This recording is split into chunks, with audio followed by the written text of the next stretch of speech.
ये बैच क्यों नहीं दिखा रहा फर्स्ट?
हेलो दोस्तों, आवाज़ आ रही है सभी को ना?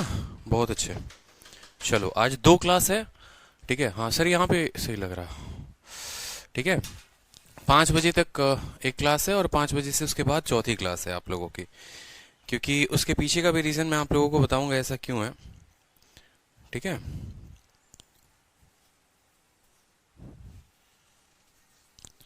मिक्सचर अपना हो गया था,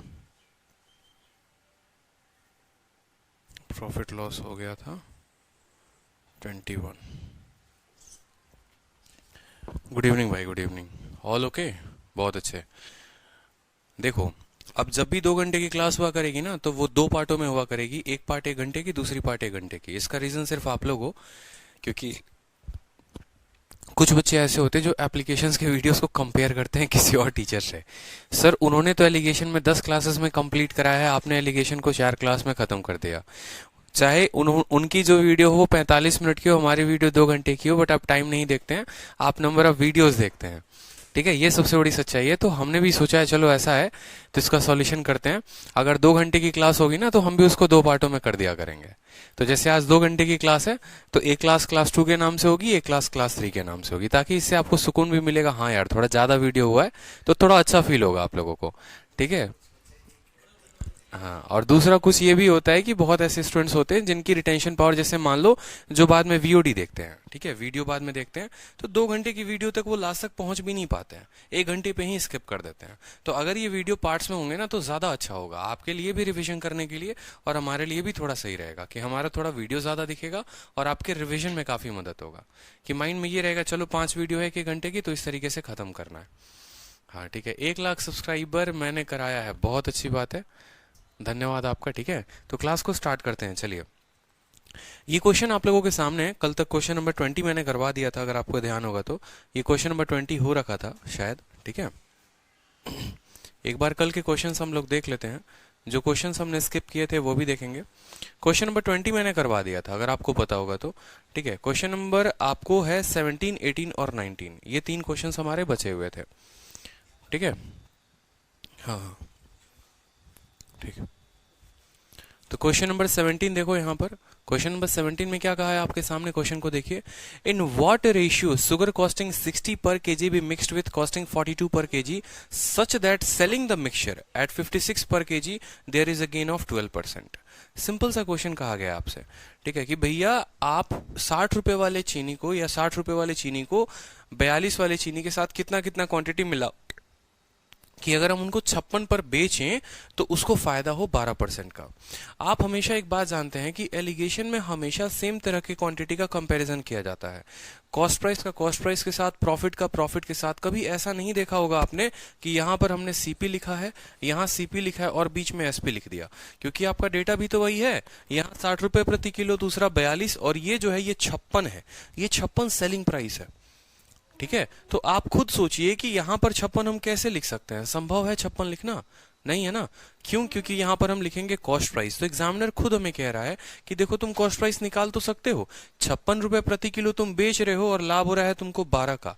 तो अब दुनिया भी ये बात बता सकती है कि देखो भैया, ये जो 56 है ये कितने का मान है? ये 112 का मान है, हमें 100 का मान चाहिए।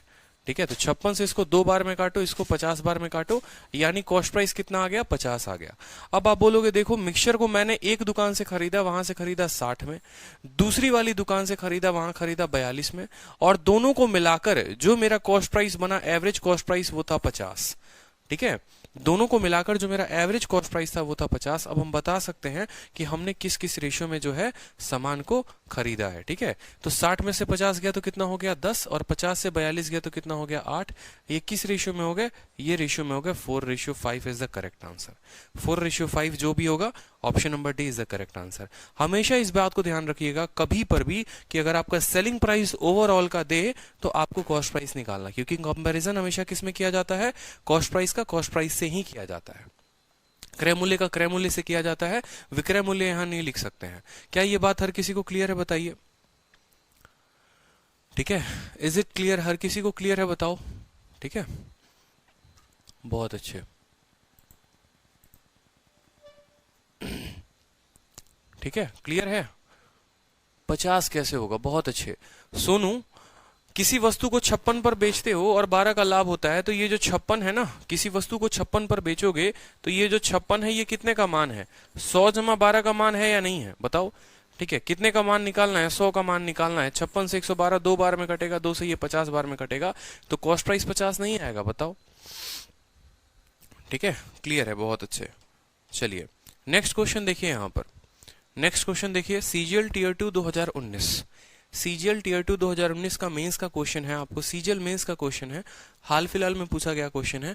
सवाल देखिए, सेम तरह का सवाल है कि 16 रुपए प्रति किलोग्राम मूल्य के 39.6 किलोग्राम नमक में 28 रुपए प्रति किलोग्राम मूल्य का कितना नमक मिलाया जाता है कि मिश्रण 29.9 की दर से 15% लाभ पर बेचा गया हो। जो मिश्रण है उसको कितने पर बेचा है आपने, आपने मिश्रण को 29 रुपए 90 पैसे पर बेचा है, और जब मिश्रण को 29.90 पैसे पर आपने बेचा है तो आपको लाभ कितने का हुआ है, 15 का।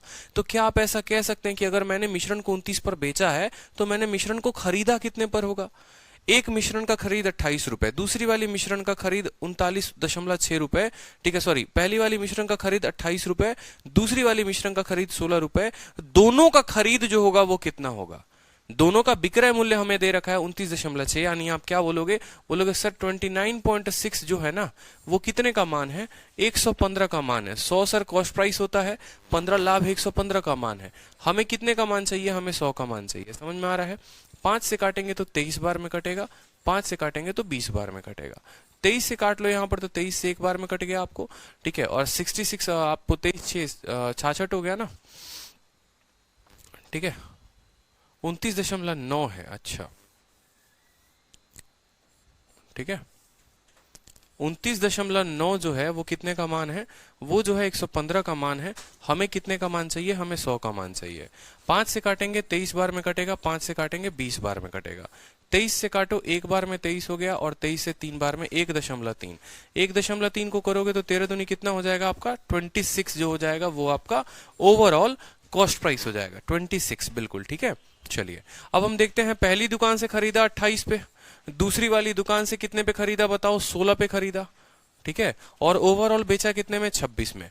तो किस रेशियो में आएगा बताना, 28 में से 26 गया 2, और 26 से 16 गया 10।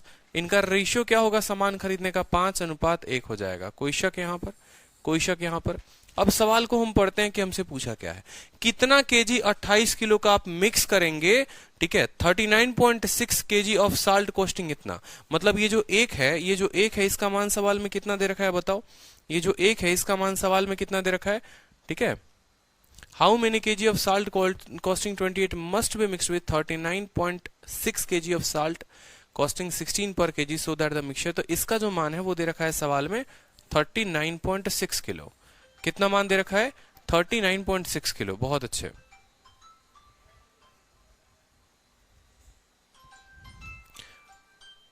प्रीति पूछ रही है सर 115 कैसे आया। आप लोगों ने क्या पढ़ा है, प्रॉफिट लॉस आप लोगों ने नहीं पढ़ा है क्या, बताना जरा। कुछ भी नहीं पढ़ा, कुछ भी नहीं आता, मतलब प्रॉफिट लॉस क्या करा है फिर इतने दिनों में, सीधा का सीधा क्या एलिगेशन देखने आ गए हो। कोई वस्तु अगर 29.9 रुपए पे बेची जाएगी और 15% का लाभ होगा तो वो कितने का मान होगा, 29.9 जो है वो 115 का मान होगा, ठीक है। और कॉस्ट प्राइस निकालना है तो कितने को गुना करेंगे, 100 के साथ गुना करेंगे, 26 रुपए हमारा खरीद आ गया, ठीक है। कोई भी वस्तु को, मैं सिंपल सा क्वेश्चन पूछता हूं, किसी वस्तु को आप इतने रुपए में बेचते हो, इतने का लाभ होता है, क्रय मूल्य कितना होगा, कैसे पता करोगे कि अगर सेलिंग प्राइस आपका, अगर किसी आर्टिकल का सेलिंग प्राइस जो है वो है आपका 29.9 रुपीज, आपका प्रॉफिट जो है वो है 15%, आप सीपी कैसे बताओगे, बताना जरा। कॉमन सेंस की बात है कि भाई ये जो 29.9 है, ये 15% लाभ के साथ ये 115% का मान है, हमें 100% का मान चाहिए, ठीक है। चलो, तो यहां पर हमारा 26 आ गया। हमने जब घटाया तो देखो इस एक का मान सवाल में 39.6 दे रखा है, हमसे पूछा ये 28 वाले का आपने कितना वजन लिया हुआ है, तो 28 वाले का जो वजन लिया है, वेट लिया है, वो कितना लिया है, 5 इंटू 29.6 हमने लिया हुआ है, ठीक है। 30 का 5 गुना कितना होता है, 30 का 5 गुना 150, 145, और 148 जो होगा वो हमारा आंसर होगा, 148 ऑप्शन में नहीं होगा, करेक्ट कर लो, ठीक है। पहला ऑप्शन 148 है, दूसरा ऑप्शन 133 है, 135 है, 132 है, करेक्ट कर लीजिए। मतलब बताओ, जब अरिथमेटिक खत्म होने वाला है तब कोई स्टूडेंट हमसे ये पूछता सर ये 115 कैसे आया। भाई साहब 1 महीने बाद पेपर है, ऐसे करके हवाबाजी में जाओगे ना पेपर देने, 2 साल तक पेपर नहीं निकलेगा और यहीं रोते रहोगे सर पेपर कैसे करे। थोड़ा घर से भी प्रैक्टिस करके आया करिए आप लोग।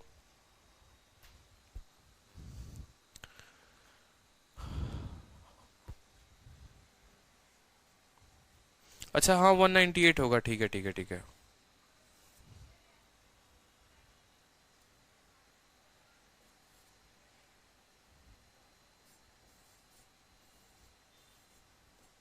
One 198 is the correct answer, correct कर लो।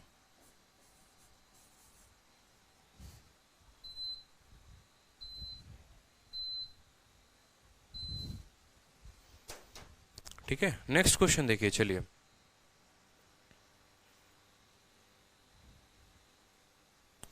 क्वेश्चन नंबर 19 देखिए। क्वेश्चन नंबर 19 में क्या कहता है आपसे कि एक स्टूडेंट है जो 10 पेंसिल खरीदता है और 8 पेन खरीदता है। पेंसिल कितना खरीदता है, 10, और पेन कितना खरीदता है, 8। कितने रुपए में खरीदता है, 150 रुपए में। वो पेंसिल को 4% के लाभ पर बेचता है और पेन को 7% के लाभ पर बेचता है। उसको पूरे पर जो फायदा होता है वो 9 रुपए का होता है, ओवरऑल उससे जो फायदा होता है वो 9 रुपए का होता है। आपसे कहा गया है कि हर पेंसिल और हर पेन का कॉस्ट प्राइस बता दीजिए।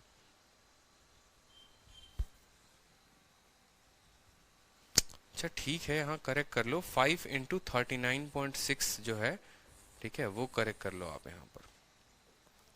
ठीक है, एक स्टूडेंट 10 पेंसिल खरीदता है, 8 पेन खरीदता है, वो पेंसिल को 4% के लाभ पर बेचता है। तो हम क्या यहाँ लिखेंगे, देखिए यहाँ पर, यहाँ जैसे जैसे हमसे बोलता जाएगा, पेंसिल है तो पेंसिल लिखेंगे और पेन है तो पेन लिखेंगे, कोई दिक्कत की बात नहीं है।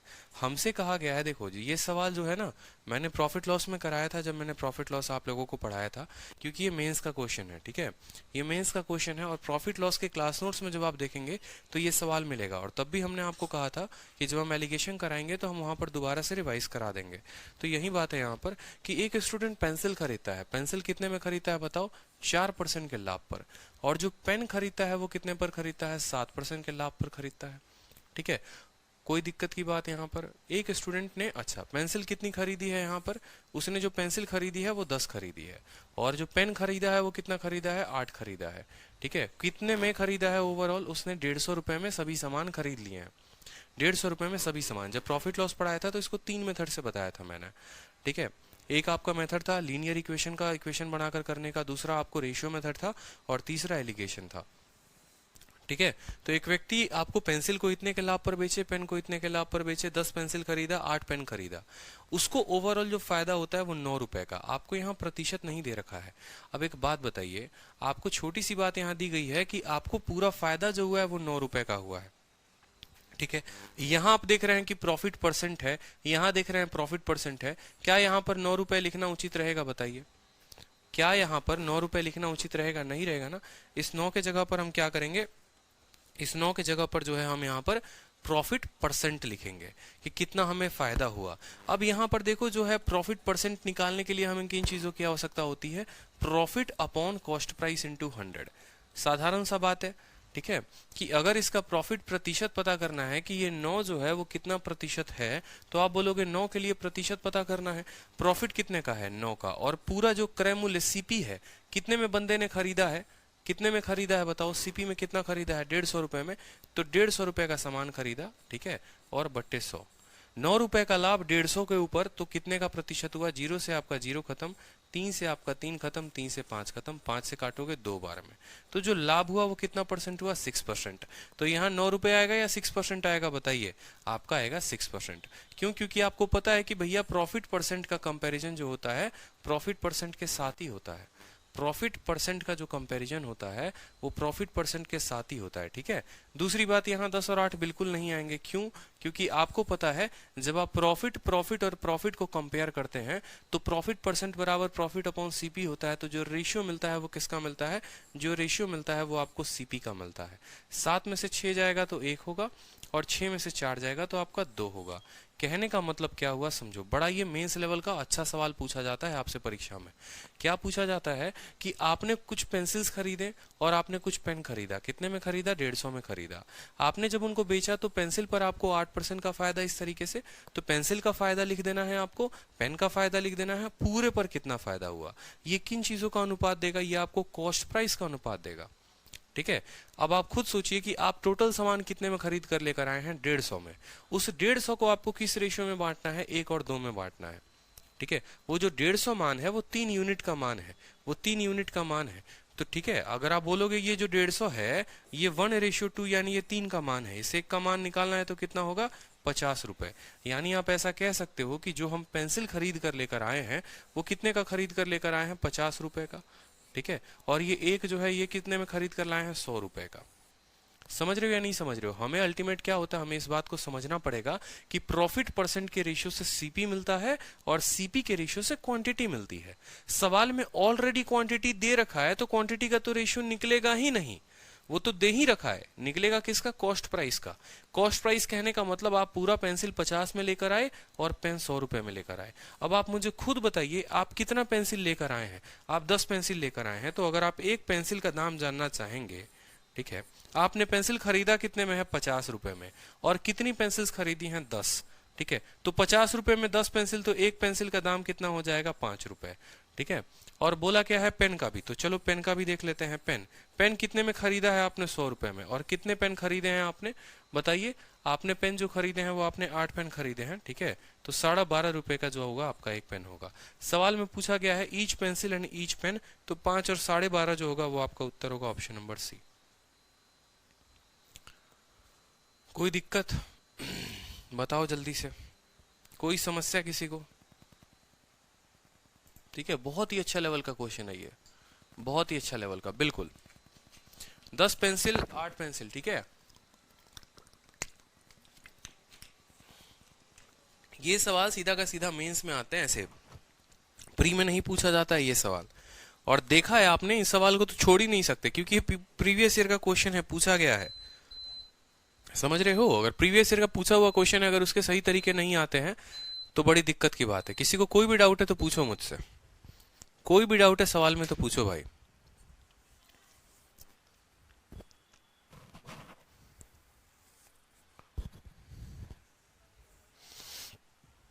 हाँ, रिपीट कर देते हैं, देखिए समझिएगा, ठीक है। सोनू कुमार गिरी, बच्चे अच्छे से देखिए, सभी स्टूडेंट्स अच्छे से देखो एक बार। सवाल में आपको क्या क्या बोला है जरा एक बार है ना, देखो कोई भी सवाल जब टफ आता है ना, उसको बनाने का सबसे आसान तरीका मैं आपको बताऊं क्या होता है।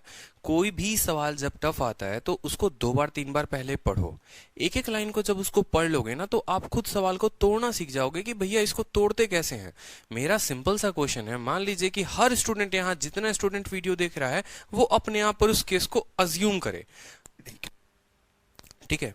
अपने आप को उस कंडीशन पर आप अज्यूम करिए। एक तरीके से आप सोचिए यहाँ पर कि आप मार्केट जाते हैं, आप 10 पेंसिल लेकर आते हैं, 8 पेन लेकर आते हैं, ठीक है, 150 रुपए में लेकर आते हैं। अगर हम इसको बेसिक तरीके से करते तो हम कैसे करते, बचपन वाली जो कहानी होती नहीं थी उसको भी करके मैं आपको दिखाता हूँ एक बार कि बचपन में हम इसको करते थे तो कैसे करते थे, क्योंकि अल्टीमेट तो सवाल हल करना है, मेथड चाहे कोई भी हो, ठीक है, समझेंगे मेरी बात को। आप जो है बेसिक मेथड से सवाल को कैसे करते थे, फिर आपको ज्यादा अच्छे से समझ में आएगा। आप बोलते थे सर हर पेंसिल का कीमत अगर x रुपया है तो 10 पेंसिल का कीमत कितना होगा, 10x होगा, ठीक है। और प्रत्येक पेन का कीमत अगर y रुपए है तो 8 पेन का कीमत कितना होगा, 8y होगा। इस तरीके से मार्केट से हम 150 रुपए में टोटल सामान लेकर आए, ठीक है। मान लो हर पेंसिल आपको 10 रुपए का होगा तो 10 इंटू 10 100 रुपए का पेंसिल लाए होगे, 50 रुपए का पेन लाए होगे, इस तरीके से 150 हुआ होगा। या 100 रुपए या 50 रुपए का पेन लाए होगे, 100 रुपए का पेंसिल, इस तरीके से कुछ भी करके, ठीक है। तो प्रत्येक पेंसिल का कीमत x मान लिया, प्रत्येक पेन का कीमत y मान लिया। इस तरीके से टोटल दाम कितना हो गया हमारा, 150 रुपए हो गया, ठीक है। आपसे कहा गया है कि आपने पेंसिल को 4% के प्रॉफिट पर बेचा है और पेन को आपने 7% के प्रॉफिट पर बेचा है, ठीक है।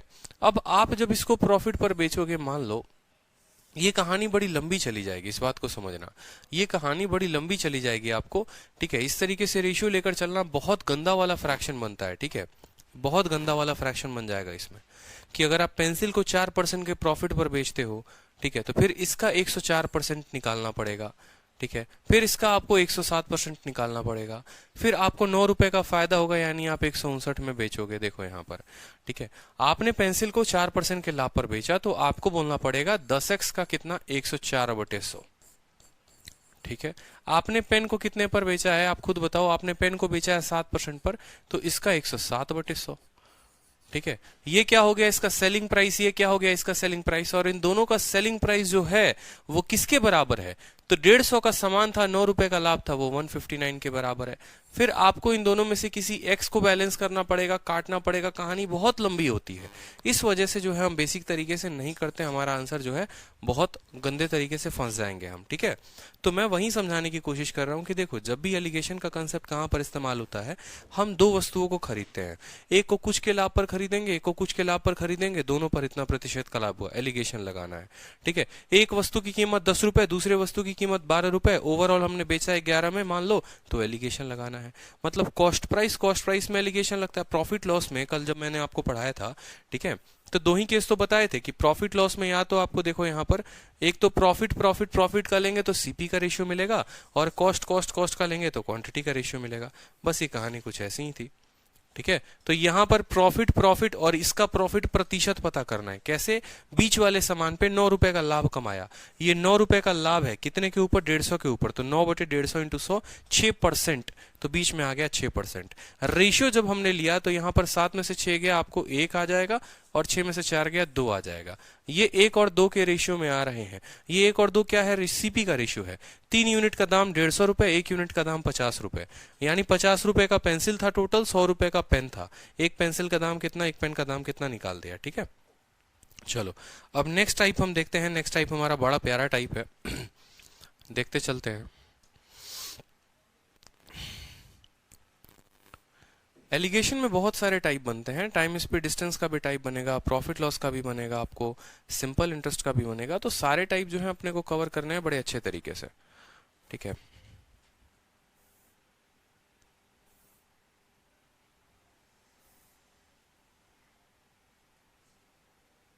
नेक्स्ट टाइप देखिए, नेक्स्ट टाइप आता है आपका डिस्काउंट बेस्ड क्वेश्चन, ठीक है। प्रॉफिट परसेंट की जगह प्रॉफिट भी लिख सकते हैं, नहीं लिख सकते हैं, प्रॉफिट परसेंट की जगह बिल्कुल प्रॉफिट नहीं लिख सकते हैं, ठीक है। प्रॉफिट परसेंट की जगह अगर आप प्रॉफिट लिखेंगे, मैंने कल क्या बताया था आपको, आप लोग छोटी छोटी बातों पे इतना कंफ्यूज होते हो ना, ठीक है। एग्जाम्पल के तौर पे जरा मैंने एक छोटा सा बात आपसे कहा था यहाँ पर, कि हमारे पूरे के पूरे प्रॉफिट लॉस में कितनी चीजें हम पढ़ते हैं, 4 चीजें पढ़ते हैं, कि या तो क्रय मूल्य होता है, नहीं तो सेलिंग प्राइस होता है, प्रॉफिट होता है, लॉस होता है, और क्या होता है, प्रॉफिट परसेंट या लॉस परसेंट होता है। ये 4 पॉइंट हम पढ़ते हैं पूरे प्रॉफिट लॉस के चैप्टर में। इन 4 चीजों से ज्यादा तो और कुछ नहीं होता। डिस्काउंट वाला कंसेप्ट बाद में है, ठीक है। कॉस्ट प्राइस जो होता है, ठीक है, उसको कैसे लिखते हो, 10 रुपए प्रति किलो। कल की क्लास में नहीं थे, इस वजह से आज की क्लास में दिक्कत हो रही है। डेली रेगुलर क्लास लिया करो तो समझ में आएगा, नहीं तो हर क्लास में क्या होगा, पिछले क्लास के चलते 10 मिनट एक्स्ट्रा देना पड़ेगा, ठीक है। सेलिंग प्राइस 20 रुपए प्रति किलो और प्रॉफिट जो है, मान लो आप क्या बोलते हो कि मुझे 10 रुपए का लाभ हुआ। कहने का मतलब मान लो हमारा, चलो यहाँ पर है हमारे अभिषेक जी हैं, अभिषेक सामान खरीदने जाते हैं, तो सामान खरीदने जाएंगे तो वो किस रेट से सामान को खरीदेंगे? आलू मान लो खरीदने गए तो आलू का रेट है 10 रुपया प्रति किलो, ठीक है। अब उनको लग रहा है कि भैया पेपर ऊपर टाइम पे हो नहीं रहा है, तो चलो आलू बेचने का काम शुरू कर देते हैं, तो उन्होंने 20 रुपए प्रति किलो में बेच दिया। उनको जो लाभ हुआ वो कितने का हुआ? 10 रुपए का लाभ हुआ, ठीक है। और लाभ प्रतिशत में पूछे कि कितने परसेंट का लाभ हुआ, तो बताएंगे प्रॉफिट का परसेंट जो होता है वो प्रॉफिट अपॉन सीपी इंटू 100 होता है। एलिगेशन हमारा हमेशा एक ही बात कहता है कि हम एलिगेशन उन चीजों में लगाते हैं जो किसी के रेस्पेक्ट में होते हैं, जो किसी के तुलना में होते हैं, जिनकी तुलना की जाती है। अगर आप देखेंगे यहाँ पर कॉस्ट प्राइस को, तो कॉस्ट प्राइस जो है ना, ये जो रुपया है ये किसके तुलना में है? ये केजी के तुलना में है, ठीक है। ये जो सेलिंग प्राइस है ये किसके रेस्पेक्ट में है? ये केजी के तुलना में है, ठीक है। प्रॉफिट जो है वो सिर्फ और सिर्फ रुपया है, इसका किसी के साथ कंपैरिजन ही नहीं है। और प्रॉफिट परसेंट जो है वो है प्रॉफिट अपॉन सीपी इंटू 100। हमेशा एलिगेशन उनके में लगता है जिसके में कोई रेशियो हो, मतलब हम सीपी सीपी सीपी का रेशियो ले सकते हैं, इसका एलिगेशन बना सकते हैं। और जब इसका एलिगेशन बनाएंगे तो नीचे क्या आएगा? तो नीचे जो यहाँ नीचे दिया होगा वही नीचे आएगा, ठीक है। सेलिंग प्राइस का क्यों नहीं ले सकते? क्योंकि सेलिंग प्राइस अलग अलग वेरी करता है, फिक्स नहीं होता। किसी वस्तु की सेलिंग प्राइस आज 10 रुपए भी हो सकती है, कल 20 रुपए भी हो सकती है, 50 रुपए भी हो सकती है। तो जो मान स्टेबल नहीं है वो हम वैल्यू नहीं लेंगे यहाँ पर, इस बात को समझिए। नेक्स्ट बात करते हैं, क्या प्रॉफिट या लॉस में एलिगेशन लगा सकते हैं? कि अगर प्रॉफिट की वैल्यू से या लॉस की वैल्यू से एलिगेशन बिल्कुल नहीं लगा सकते। क्यों? क्योंकि देखो ये रुपया है, ये किसी के तुलना में नहीं है। ये ऐसा नहीं है कि 10 रुपए प्रति किलो, 20 रुपए प्रति किलो, ऐसा कुछ तुलना में नहीं है, तो प्रॉफिट या लॉस में एलिगेशन लग ही नहीं सकता है, ठीक है। नेक्स्ट पॉइंट बात करते हैं, प्रॉफिट परसेंट या लॉस परसेंट। तो प्रॉफिट परसेंट या लॉस परसेंट में एलिगेशन लग सकता है। क्यों लग सकता है? क्यों? क्योंकि ये प्रॉफिट अपॉन सीपी है, ठीक है। ये प्रॉफिट अपॉन सीपी है, प्रॉफिट जो है, ठीक है, मिल रहा है, लेकिन किसकी तुलना में? सीपी की तुलना में। तो जब प्रॉफिट परसेंट का सीपी रेशियो लगेगा, तो किन चीज का रेशियो देगा? वो सीपी सीपी सीपी का रेशियो देगा, ठीक है। सर फास्ट पढ़ाइए, नहीं तो सिलेबस टीयर 2 के बाद भी कंप्लीट नहीं हो पाएगा।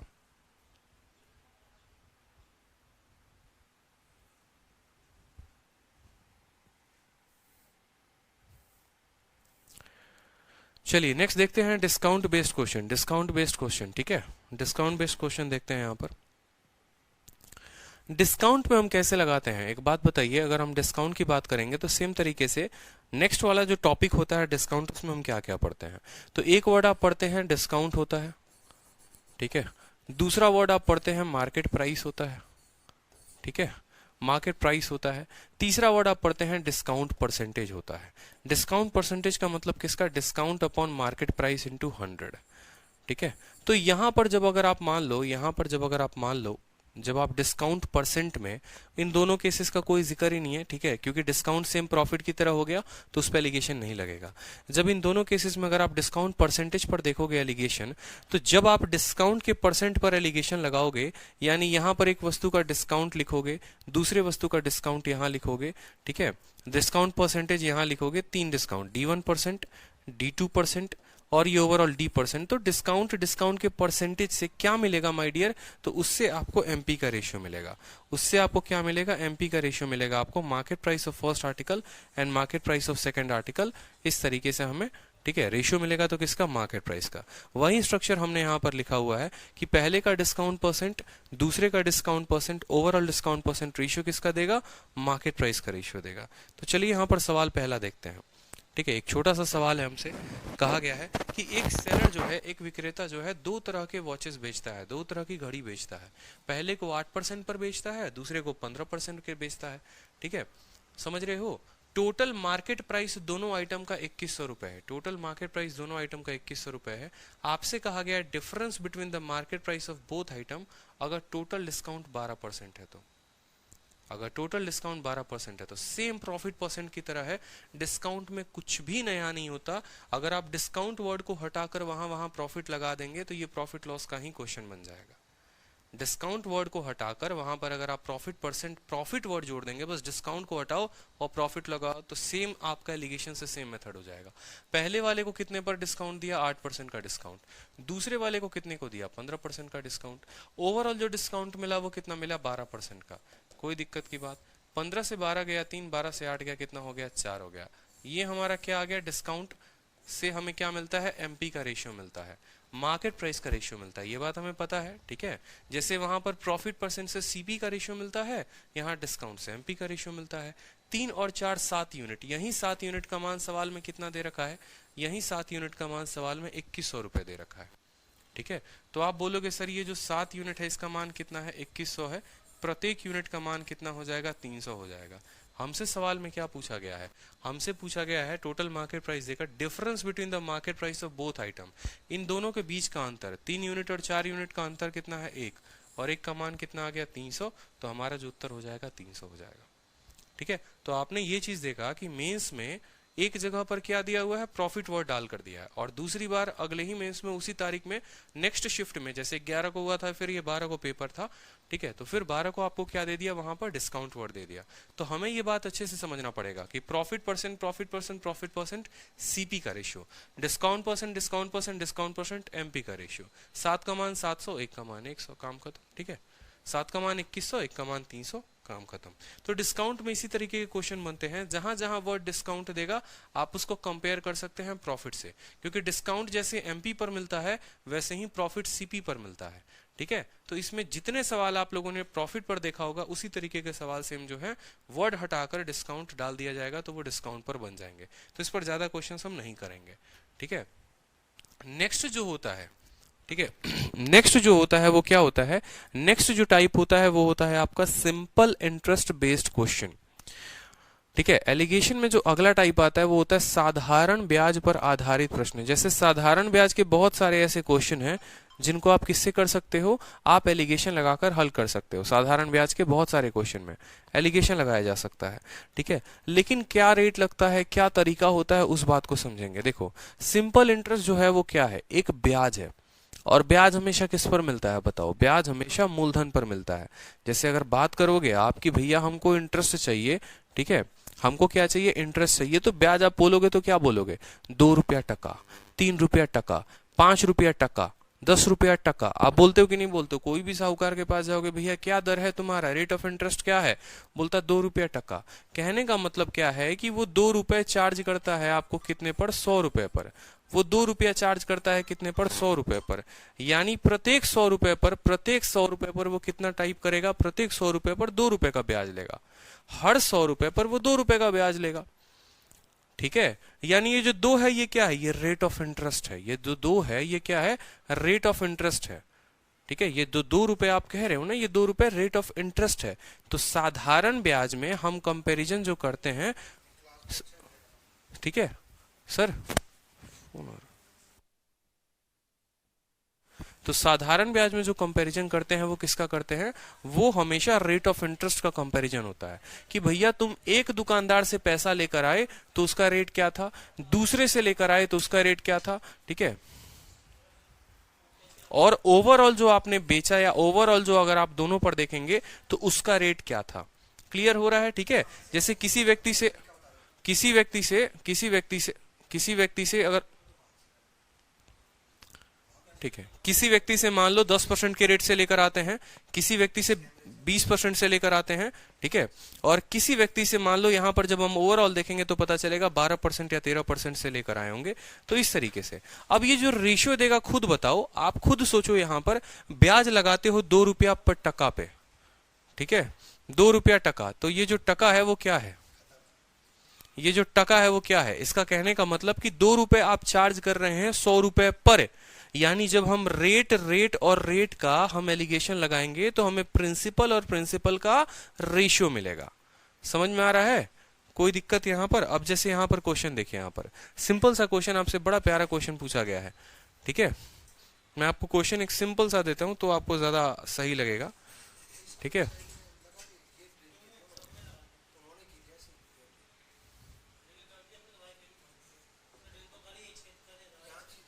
एक सिंपल सा क्वेश्चन आप लोगों के सामने रहेगा, चिंता ना करें।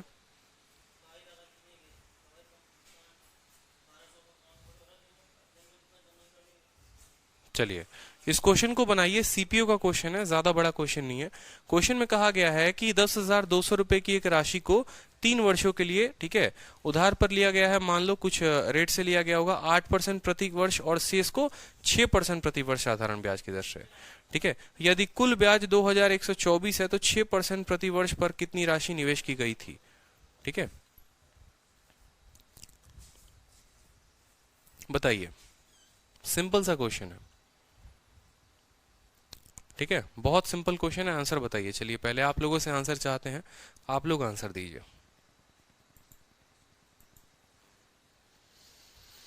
आपसे कहा गया है कि 10,200 रुपए को आपने 2 पार्टों में इन्वेस्ट किया है, तो मुझे खुद बताओ आपने पहले पार्ट को इन्वेस्ट किया है वो कितने में किया है, 8% पर किया है, ठीक है। इस सवाल को बताने के पहले एक बेसिक सा क्वेश्चन आप लोगों के लिए जरूरी रहेगा। चलिए एक आपसे क्वेश्चन सिंपल बेसिक सा हम आपसे पूछते हैं। ये हमारा राम है, ठीक है, ये हमारा राम है, ठीक। राम ने, ठीक है, राम ने अपने 2 बेटों को पैसे दिए, ठीक है, राम ने अपने 2 बेटों को पैसा दिया। एक बेटा इसका मुन्ना था और दूसरा बेटा मान लो इसका, ठीक है, छोटू था।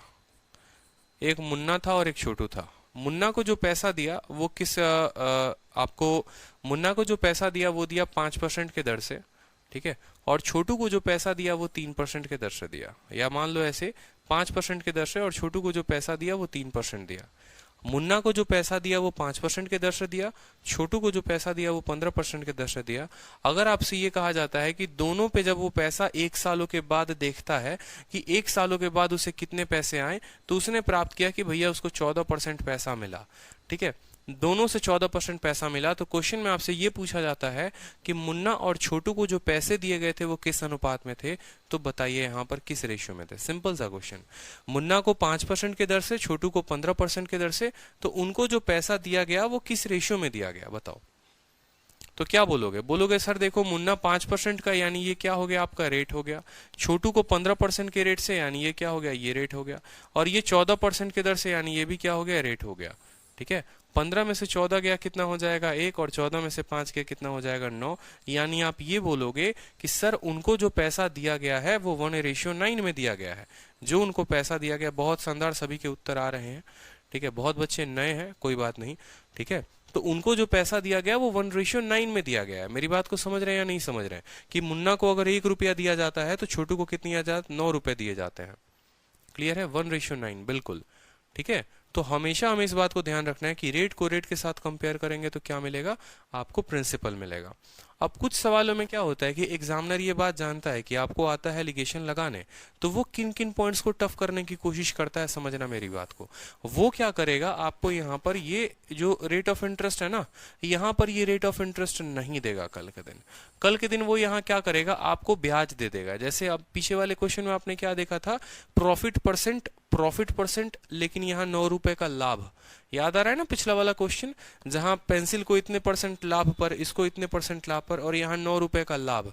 तो उस केस में आपने क्या किया था, उस केस में आपने यहाँ लाभ बताया था, ठीक है, कि भैया लाभ जो है वो कितना होगा, ठीक है, प्रतिशत में कितना होगा। उसी तरीके से यहाँ पर क्या होगा, आने वाले समय में आपको ये रेट नहीं दिया जाएगा, आपको जो है ये दे दिया जाएगा कि आपने ब्याज जो कमाया वो कितना कमाया, ठीक है, जो आपने ब्याज कमाया वो कितना कमाया, ठीक है, ब्याज जो कमाया वो कितना कमाया। तो जैसे मान लो यहाँ पर ये हमारा मुन्ना है, ठीक है, जैसे एक एग्जांपल यहाँ पर देखो आप, तो उस केस में क्या करना होगा, आपको पता करना होगा कि ये रेट ऑफ इंटरेस्ट जो है वो रेट ऑफ इंटरेस्ट कितना है, 10% रेट है, 20% रेट है, 25% रेट है, जो रेट है वो कितना है, ठीक है।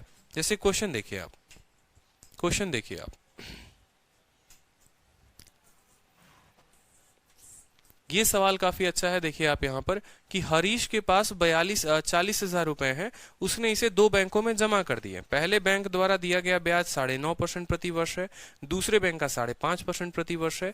यदि 1 वर्ष के अंत में हरीश को 3200 रुपए मिलते हैं तो दोनों बैंकों में जमा की गई राशि का अंतर क्या होगा।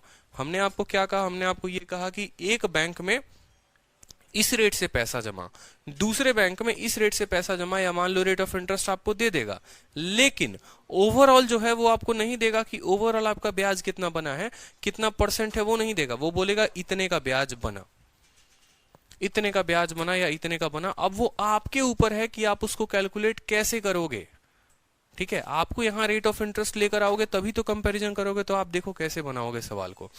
आप बोलोगे देखो पहले वाले बैंक में हमने, जो पहला वाला बैंक था उसमें क्या रेट रहा मेरा, पहले वाले बैंक में 9.5% का रेट रहा।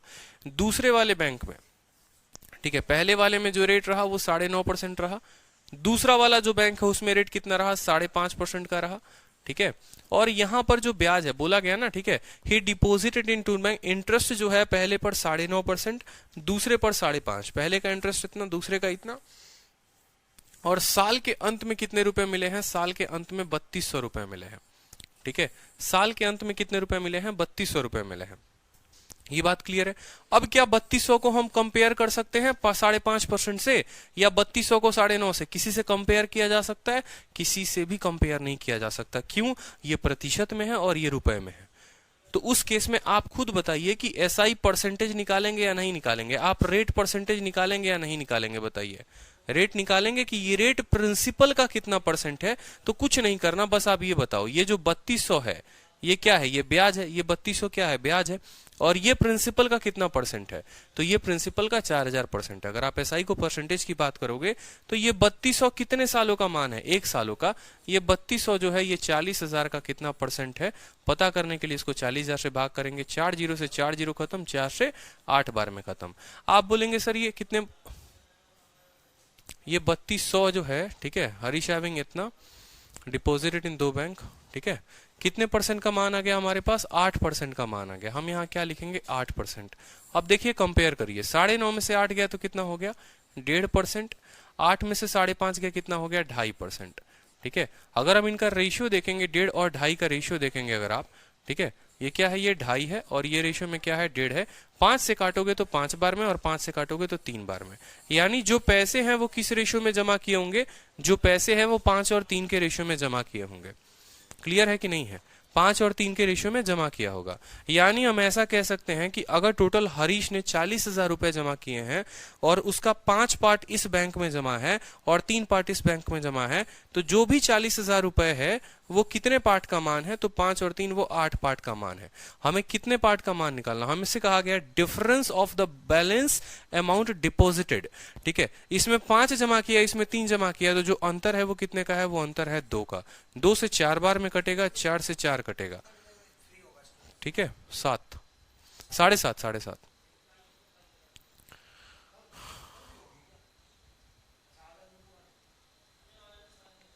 तो क्या ये बात क्लियर है आप सभी को, बताइए। ठीक है,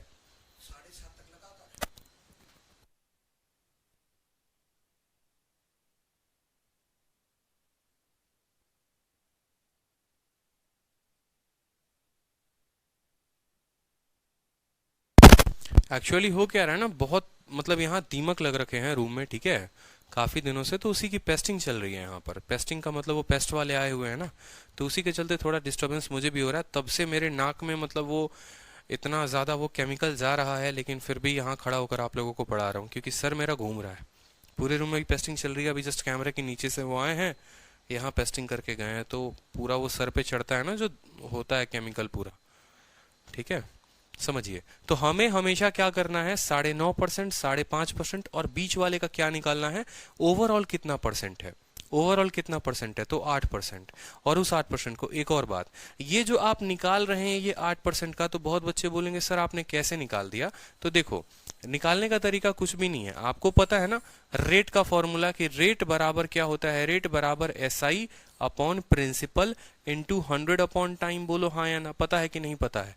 मैं बोल रहा हूं यहाँ 9.5 का दर है, यहाँ 8.5 का दर है, बीच में कितना होना चाहिए, तो बीच वाले का रेट बराबर, रेट का formula SI upon P into 100 upon time. ब्याज कितने का मिला, ब्याज 3200 का मिला। प्रिंसिपल कितना है, प्रिंसिपल 4000 है, ठीक है, 40,000 है, और 100, और समय कितना है, समय 1 साल है। बस 4 जीरो से 4 जीरो खत्म, 8 खत्म, 8% रेट आ गया, 8% लगा दिया। आने वाले हर सवाल में ऐसे ही करेंगे। आने वाले हर सवाल में पहला पार्ट का रेट, दूसरे पार्ट का रेट, बीच में कितना रेट आया, ये रेशियो देगा हमें प्रिंसिपल का, और उस प्रिंसिपल का मान दिया हुआ है।